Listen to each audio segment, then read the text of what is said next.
உலக மக்கள் அனைவருக்கும் வணக்கம். இப்போது நாம் திருமணம் எப்போது நடக்கும் என்ற விஷயத்தை பற்றி இந்த வீடியோவில் காண்போம்.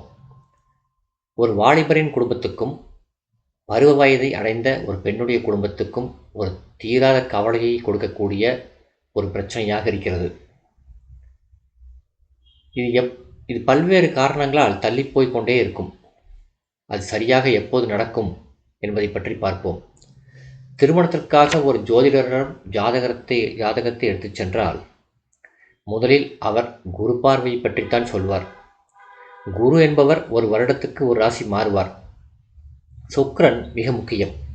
அதுபோல ஒரு ஆணுக்கு மனைவியை குறிக்கக்கூடிய இடம் 7ஆம் இடம், ஒரு பெண்ணுக்கு கணவனை குறிக்கக்கூடிய இடம். எனவே 7ஆம் இடம், 7ஆம் இடத்து கிரகம், குரு, லக்னம், லக்னாதிபதி, இந்த அமைப்புத்தான் மிக முக்கியமானது. லக்கினம் மாறப்போவதில்லை. 7ஆம் இடம், 7ஆம் இடத்து கிரகமும் மாறப்போவதில்லை.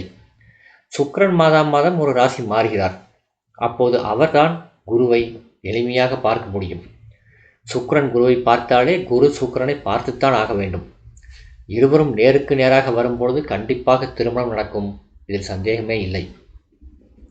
அடுத்து லக்னாதிபதி கிரகம் 7ஆம் இடத்துக்கு கோச்சார ரீதியாக வந்தால் திருமணம் நடக்கும்.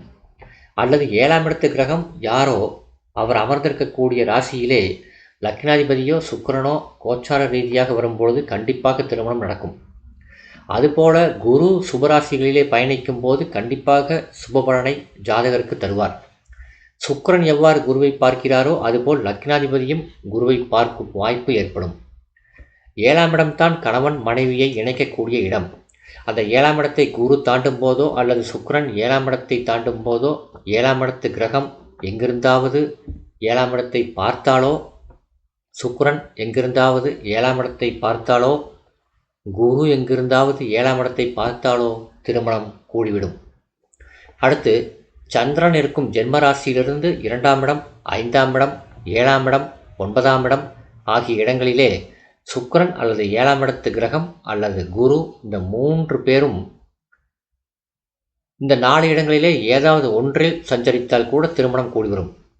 லக்கினம் சரியில்லை என்றால் சந்திரன் இருக்கும் ராசியான ஜென்ம ராசியை பார்த்துத்தான் பலன் அறிய வேண்டும். லக்கினம் கெட்டுப்போய் இருக்கிறது, அதற்காக விட்டுவிட முடியாது. ஜென்ம ராசியை பார்த்து பலன் சொல்ல வேண்டும் என்றுதான் ஜோதிட நூல்கள் கூறுகிறது. எனவே சந்திரன் இருக்கும் ராசியிலிருந்து 7ஆம் இடத்தை எடுத்துக்கொள்ள வேண்டும். இவ்வாறு பார்த்தால் விரைவாக திருமணம் முடிந்துவிடும்.